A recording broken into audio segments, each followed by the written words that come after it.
Hello guys, आज की video में मैं ये बताने वाला हूँ कि गोजो हमारा कितना पावरफुल है। तो अब शुरू करते हैं। आज मैं डिटेल में बताऊंगा। वैसे तो मैं कई बार बता रखा है गोजो के, जब मैं गोजो के ऊपर कंपैरिजन वीडियो बनाता हूँ तब मैंने उसके पावर का एक्सप्लेन कर रखा है, बट इस वीडियो में मैं डिटेल में एक्सप्लेन करूँगा। तो चलिए बिना किसी देरी के चलिए शुरू करते हैं। तो गोजो हमारे गोजो क्लैन से बिलोंग करता है, जो हमारे जो जुजुत्सु काइसेन का सबसे स्ट्रॉन्गेस्ट क्लैन है। एक सॉर्सरर है और ये काफ़ी ज़्यादा पावरफुल है। सबसे पावरफुल ह्यूमन सॉर्सरर है हमारे जुजुत्सु काइसेन का। ये सेकंड सबसे पावरफुल है हमारे पूरे जुजुत्सु काइसेन वर्ल्ड में। ये काफ़ी ज़्यादा पावरफुल है एंड इसके पास हम इसकी कुछ पहले बात करेंगे इसकी फिजिकल पावर में की बारे में। इसके पास है बहुत ही ज़्यादा तगड़ी वाली स्ट्रेंथ। इसकी स्ट्रेंथ काफ़ी ज़्यादा तगड़ी है। हम हमारे जो स्पेशल ग्रेड कर्स है हमारा जोगो, उसने खुद कहा है कि गोजो चाहता था उतने पंचेस से उसको मार सकता था। यानी एक स्पेशल ग्रेड कर्स जो काफ़ी ज़्यादा पावरफुल है उसको गोजो अपने बस पंचेस से मारने का दम रखता है। उसकी स्ट्रेंथ का अंदाज़ा लगा सकते हो। और उसकी स्ट्रेंथ बहुत ज़्यादा है यार। उसकी स्ट्रेंथ सुकुना से भी ज़्यादा है। और देखो हैंड टू हैंड कॉम्बैट में सुकुना के टक्कर का है। आप सोचो कितना ज़्यादा पावरफुल है वो। उसकी हैंड टू हैंड कॉम्बैट काफ़ी ज़्यादा अच्छी है। फिर बात करें उसकी स्पीड की, तो भाई उसका रिफ्लेक्सेस पहले बात करेंगे। रिफ्लेक्सेस उसके काफ़ी ज़्यादा तगड़े हैं। हमने देखा था सुकुना के फाइट में वो कितना जल्दी अटैक को कितना जल्दी डॉज कर रहा था अटैक को, कितना जल्दी रिएक्ट कर रहा था अटैक के ऊपर, जिससे आप उसके रिफ्लेक्सेस का अंदाज़ा लगा सकते हो उसके रिफ्लेक्सेस कितने ज़्यादा हैं। हम स्पीड की बात करें तो उसकी स्पीड किसी भी नॉर्मल ह्यूमन से ज़्यादा तो है ही, बट उसके पास है टेलीपोर्टेशन। वो टेलीपोर्ट हो सकता है, बट इसका ये नहीं है कि भाई कहीं भी टेलीपोर्ट हो सकता है। 200 किलो तो 300 किलोमीटर ऐसा नहीं है भाई। उसका एक डिस्टेंस, एक पर्टिकुलर डिस्टेंस पे ही वो टेलीपोर्ट हो सकता है। यानी बहुत कम डिस्टेंस के अंदर ही टेलीपोर्ट हो सकता है, ज़्यादा दूर तक टेलीपोर्ट नहीं हो सकता है। फिर बात करें उसकी ड्यूरेबिलिटी की, तो ड्यूरेबिलिटी भाई जिस वो सुकुना के स्लाइसेस और सुकुना के अटैक को सर्वाइव कर रखा है उसने। सुकुना के वही स्लाइसेस जो अकेले वो इतना पावरफुल होते हैं कि स्पेशल ग्रेड कर्सेस को 2 सेकंड मतलब 2 सेकंड के अंदर मार सकते हैं। उस स्लाइसेस को वो मजे मजे में अपने ऊपर ले रहा था। खैर उसी वजह से वो मर भी गया था, क्योंकि हाँ माहोरागा था भाई। माहोरागा था यार, ये मत भूलो यार, माहोरागा था उस बैटल में, तभी ऐसा हुआ। और फिर इसके पास इसके रिवर्स कस टेक्निक तो है। ये अपने रिवर्स कस टेक्निक से अपने कोई भी बॉडी पार्ट को रीजनरेट कर सकता है, कोई भी बॉडी पार्ट को अपने आप को हील कर सकता है। इसमें ये 2 नेगेटिव कर्ज एनर्जी से एक पॉजिटिव कर्ज एनर्जी बनाता है। एंड अपनी रिवर्स कस टेक्निक से अपनी बर्न हुई कर्ज एनर्जी को भी रिस्टोर कर सकता है। सोचो अपनी कर्ज रिवर्स कस टेक्निक पे कितना अच्छा कंट्रोल है इसका।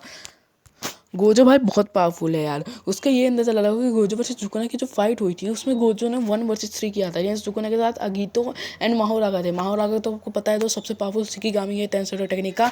एंड हमारा जो अगीतो है वो 4 शिकिगामी से मिल के बना है। तो सोचो आपको कितना पावरफुल होगा। एंड वो उस गोजो ने उन तीनों को हराया, बट वो इतने फाइट में इतना ज़्यादा उसने इंजर्ड कर दिया सुकुना को कि सुकुना अभी अभी के टाइम में ना वो अपना डोमेन एक्सपेंशन यूज़ कर पा रहा है, ना वो अपने रिवर्स कस टेक्निक का यूज़ कर पा रहा है, और उसके कर्ज एनर्जी भी बहुत ज़्यादा कम हो गया है। तभी यूटा एंड यूजी उसके सामने खड़े हो पा रहे हैं। अब सोचो कितना पावरफुल है। और उसके बाद बात करें तो उसके पास है सबसे तगड़ी चीज़ पूरे जुत्सु काइसन वर्ल्ड में, वो है इसकी 6 आइज़।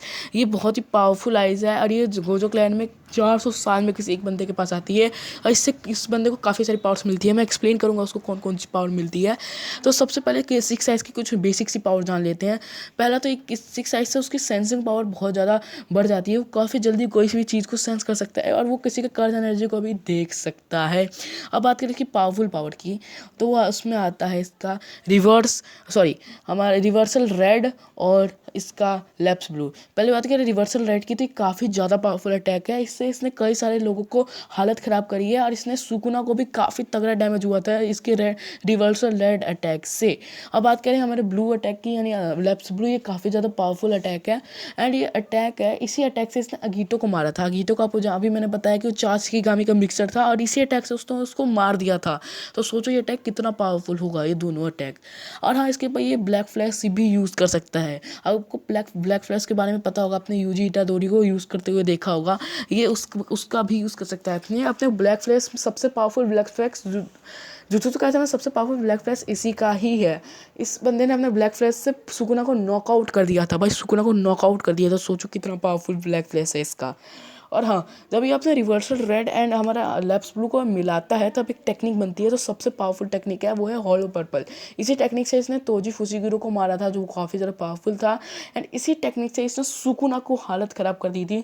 सुकुना लिटरली बंदा मर सा गया था, एकदम लिटरली मर ही गया था इस अटैक से। वो भी उसको डायरेक्टली नहीं लगा था वो अटैक, ठीक है। डायरेक्टली लगा होता तो कब का वो मर चुका होता। ये अटैक कितना पावरफुल है और मैंने बताया कि इम्पैक्ट कितना हो रहा है अभी सुकुना पे गोजो से लड़ाई के बाद, बल्कि गोजो ने 1 वर्सेस 3 किया था। अब गोजो के पास और भी पावर है। जैसे कि इसका भी मैं कर्टेन के बारे में बताना भूल गया। कर्टेन है, उसमें एक शील्ड क्रिएट कर देता है जिसके अंदर कोई भी नहीं जा सकता। वो कितना पावरफुल शील्ड है।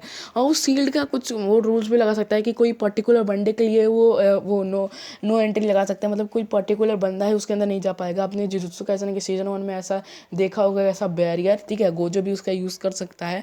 एंड सबसे पावरफुल टेक्निक हमारे गोजो की वो है कि इसका डोमेन एक्सपेंशन जो है इन्फिनाइट वॉइड। इसका सबसे पावरफुल डोमेन एक्सपेंशन इसका ही है। मैं सुकुना के बारे में मुझे पता है, बट देखो टेक्निकली ना इसका ही सबसे पावरफुल है क्योंकि इसका इम्पैक्ट ज़्यादा है। इसमें अपने डोमेन एक्सपेंशन में बहुत ज़्यादा नॉलेज दे देता है बंदे को, जिस वजह से वो सेंसलेस हो जाता है। और आप खुद बहुत सोचो भाई, इसने अपना 4 डोमेन एक्सपेंशन सुकुना के ऊपर मारा था। उसमें से हमारे सुकुना ने चीटिंग करके 3 डोमेन एक्सपेंशन मैगुमी के सोल के ऊपर दे दिया था और उसको आधा डोमेन एक्सपेंशन लगा था। हाँ, बस एक में से आधा लगा था। उसमें से उसकी हालत इतनी ख़राब हुई थी कि वो अपना डोमेन एक्सपेंशन खोल नहीं पा रहा था। तो सोचो किसका पावरफुल है, आप खुद बताओ यार।